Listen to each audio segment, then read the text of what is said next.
മുട്ടിക്കൊണ്ടിരിപ്പീൻ, നിങ്ങൾക്ക് തുറന്നു കിട്ടും. എന്താണിതിൻ്റെ അർത്ഥം? A prayer without ceasing, a prayer without stop. മുടക്കം കൂടാതെയുള്ള, നിർത്താതെയുള്ള പ്രാർത്ഥന. ഇതാരെക്കൊണ്ട് സാധിക്കും?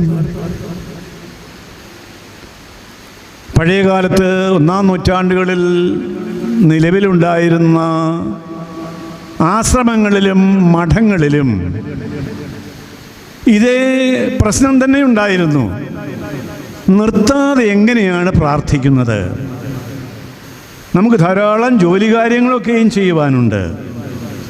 സന്ധ്യയ്ക്ക് പോയിരുന്ന് അല്പസമയം പ്രാർത്ഥിക്കാം, പ്രഭാതത്തിൽ എഴുന്നേറ്റാൽ അല്പസമയം പ്രാർത്ഥിക്കാം എന്നുള്ളതല്ലാതെ പകൽ മുഴുവനും രാത്രി മുഴുവൻ